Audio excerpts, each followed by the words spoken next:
안녕하세요, 위령입니다. 반갑습니다. 이번 영상에서는 이번 주에 제가 면접을 보고 느낀 점에 대한 내용으로 영상을 만들어 보았습니다. 혹시 면접을 보시면서 왜 이런 질문으로 나를 곤란하게 만드는 거지? 떨어뜨리려고 이렇게 압박하는 거야 라며 당황스럽기도 하고, 이 질문만 아니었어도 합격했을 텐데 라며 후회하신 적이 있으신가요? 저도 이렇게 생각한 적이 있지만, 면접을 여러 번 보면서 느낀 점은 인사 담당자가 면접자의 멘탈을 흔들어서 우위를 점하려고 하거나 곤란해하는 모습에 희열을 느끼는 소시오패스가 아니라는 것을 알게 되었습니다. 인사 담당자는 어떻게 하면 이 사람을 더 파악할 수 있을까? 대본만 외우는 AI 로봇이 아니라 지원자 땡땡땡이라는 사람의 본질을 꿰뚫어 보고 싶어하는 것 뿐이죠. 이것만 잘해도 이 인사 담당자는 회사의 미래와 비전을 실현하는 데 기여할 수 있기 때문입니다. 내가 뽑은 사람들 모두가 오래 회사에 남아서 회사에 충성하며 임원이 되어 회사의 이익뿐만 아니라 회사의 미래를 이끌어 나갈 인재로서 성장하는 것만큼 뿌듯한 게 있을까요? 뿌듯함을 넘어 그것이 본인의 성과로 이어질 게 분명할 것입니다. 아무튼 서론이 길었습니다. 그럼 본격적으로 면접에 대한 이야기로 들어가 보겠습니다. 제가 본 면접은 면접관 2명과 저 혼자뿐이었고 약 1시간이 걸렸습니다. 총 60개의 질문 중 인사 담당자가 85%의 질문을 했고 개발 담당자가 15%의 질문을 했었습니다. 인사 담당자가 했던 85%의 질문에서 30%는 공백기 및 퇴사 사유, 25%는 인성검증, 16%는 회사에 대한 관심, 12%는 회사 경력, 7%는 브레이킹 타임, 5%는 희망 연봉 및 채용 시기, 4%는 학교, 1%는 영어에 대한 질문이었습니다. 개발 담당자 분께서는 모든 질문이 전문성을 검증하기 위함이었습니다. 면접에서 핵심 키워드는 3가지로 요약할 수 있었습니다. 첫 번째는 일관성입니다. 20대에 자신의 꿈을 실현하기 위해서 얼마나 일관되게 노력과 시간을 들였는가를 파악하려는 목적이었죠. 이러한 이유로 퇴사 사유나 공백기에 대해서 집요하게 물어보더라고요. 일관성 없이 선택을 많이 바꿀수록 당연히 공백기가 많거나 퇴사를 하는 경우가 많기 때문에 질문을 많이 하는 것으로 생각이 듭니다. 또한 당연히 회사에 와서도 다른 이유로 퇴사를 할 가능성이 높다고 판단하기 때문에 일관성을 중요하게 보는 것 같습니다. 두 번째는 인성입니다. 인성의 경우에는 이 사람이 얼마나 착하고 외향적이며 열정이 있는가를 보는 게 아니라 지원자의 리얼한 모습을 확인하기 위함인 것 같습니다. 여기서 말하는 리얼함이란 지원자의 인성이 거짓이 없으며 인적성 결과와 지원서 내용이 지원자의 인성과 잘 연결되는지를 확인하기 위함인 것입니다. 이를 위해서 1차적으로 인적성 검사로 고르고 2차로 면접 때 고르는 것일 겁니다.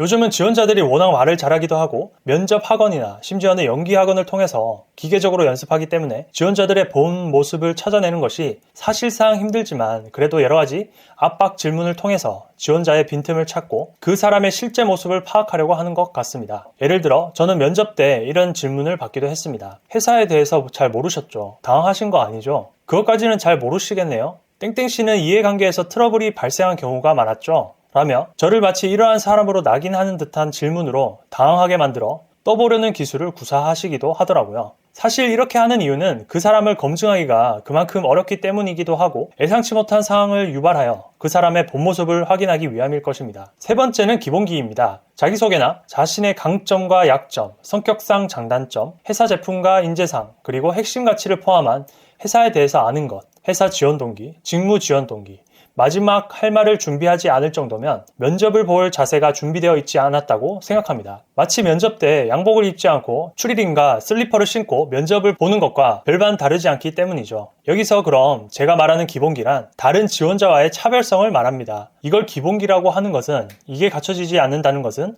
자신의 시장 가치가 없다는 것이라고 말씀드릴 수 있습니다. 영화 유튜버를 예로 들면 같은 영화를 다루어도 그 사람의 관점, 색깔, 스토리텔링 등의 방법 등으로 상당히 차별화된 내용을 가지고 있기 때문에 같은 영화라고 할지라도 구독자들은 유튜버의 차별성에 따라서 선택을 하게 되는 것입니다. 마찬가지로 면접 때에도 다른 지원자들과 다른 차별성을 갖추지 못한다면 지원자를 선택해볼까 하는 관심조차 받지 못할 것입니다. 그렇기 때문에 기본기라고 말씀을 드렸습니다. 제가 말씀드린 3가지 방법에서 각각의 경중은 사람과 상황에 따라서 다를 수도 있지만 3가지를 준비하는 것이 면접의 핵심이라고 말씀드릴 수 있습니다. 그렇기 때문에 면접을 볼 때에는 회사에 대해서만 잘 아는 것만이 능사가 아닙니다. 예를 들어 다트를 열어서 그 회사의 재무 상황을 파악하거나 뉴스 기사에서 나오는 그 회사의 이슈나 미래 성장 가치를 찾는 것보다 더 중요한 것은 바로 자신을 잘 아는 것일 겁니다. 사실 많은 사람들이 자신의 강점이나 장점은 잘 알지만 자신의 약점과 단점을 잘 파악하지는 못합니다. 그 이유는 회사에서 어떤 단점을 수용할 수 있을지 파악하는 것이 쉽지 않기 때문이죠. 제가 예전 영상에서도 언급했듯이 사람이 위기에 처할 때 본성을 드러낸다고 말씀드린 적이 있습니다. 잘 준비된 대본을 외우는 지원자의 경우 자신에게 약점이 되는 질문에서 틈새를 보이기 마련이고, 그것을 통해서 임사 담당자는 그의 본 모습을 찾을 수 있습니다. 그렇기 때문에 꼼꼼하지 못한다든지 내향적인 성격, 메모를 하지 않는 습관 등과 같은 판에 박힌 단점이 아니라 자신의 리얼한 단점을 찾는 것이 중요합니다. 이것은 자기 자신을 아는 것에서 발견할 수 있는 부분입니다. 제게 있어 약점은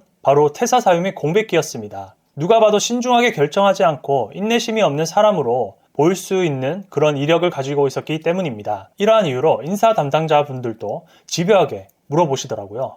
질문의 30%가 공백기 및 퇴사 사유니 얼마나 집요하게 물어보신지 아시겠죠? 하지만 이와 같은 질문의 본질은 이 사람이 생애 동안 얼마나 일관성 있게 살아왔음을 확인하려는 의도였습니다. 일관성을 많은 사람들이 스토리텔링이라고 표현하기도 하죠. 스토리텔링의 사요소는 메시지, 갈등, 등장인물, 플롯이라고 합니다. 일관성을 가지고 살아온 사람은 이 사요소는 아니더라도 사요소로 비유되는 핵심 가치라는 것을 내뿜습니다. 예를 들어 어떤 배우가 있고 그 배우가 무명 시절의 어려움을 겪으면서도 포기하지 않고 대배우가 되는 서사가 더 흥미가 있을까요? 아니면 배우가 무명 시절의 어려움 때문에 포기하고 공시생이 되었는데 그것도 어려워 포기하고 백수가 된 것이 더 흥미가 있을까요? 사실 둘 간의 가치를 따질 수는 없지만 핵심 가치는 누가 봐도 확연히 다르다는 것을 알 수 있습니다. 그렇기 때문에 일관성 있게 자신의 길을 포기하지 않고 인내심 있게 나아가고 있음을 어필하도록 자신의 단점을 준비해야만 합니다. 이를 위해서는 자신에 대한 파악이 중요한 거죠. 어떠신가요? 면접 때 어떤 부분을 어필해야 하고 어떤 점에만 몰입하는 것을 피해야 할지 감이 잡히시나요? 사실 많은 경험 없이 대학교를 막 졸업한 학생의 입장에서는 어려움이 있는 건 사실입니다. 학점 따기도 힘든데 저런 경험을 하는 것도 어렵거니와 바쁜 학교 생활로 인해서 외부로의 시선에만 집중한 나머지 자신의 본질에 대해서 고민해보지 않았기 때문이죠. 그리고 어학 성적도 따야 하고 인적성 준비도 해야 하고 공모전이며 지원서 준비 등등 절대적 시간이 한없이 부족한 게 사실이지만 취업이란 것이 9개의 회사에 떨어져도 하나만 붙으면 성공한 것일 겁니다. 그렇기 때문에 너무 낙심하지 마시고 한 번의 홈런을 위해서 달려가셨으면 합니다. 제가 말씀드린 세 가지인 일관성, 인성, 기본기에 대해서 올바른 관점으로 준비를 잘 하신다면 아무리 많은 길을 돌아 다른 지원자보다 나이가 많거나 성취해온 게 부족하더라도 경쟁력이 있을 것이라 생각합니다. 저 역시 30대 나이에도 경쟁력을 가지고 취업을 해본 경험이 있기 때문에 잘 알고 있습니다. 제가 말씀드린 부분은 어떤 전공이든 직무든 고용의 형태 등에 관계없이 적용될 수 있다고 생각합니다. 다음번 영상에서는 2차 면접을 보고 느낀 점에 대해서 말씀드리도록 하겠습니다. 끝까지 시청해주신 여러분 감사합니다. 궁금한 점이 있으시면 댓글 남겨주시면 답변 드리겠습니다. 지금까지 위령이었습니다.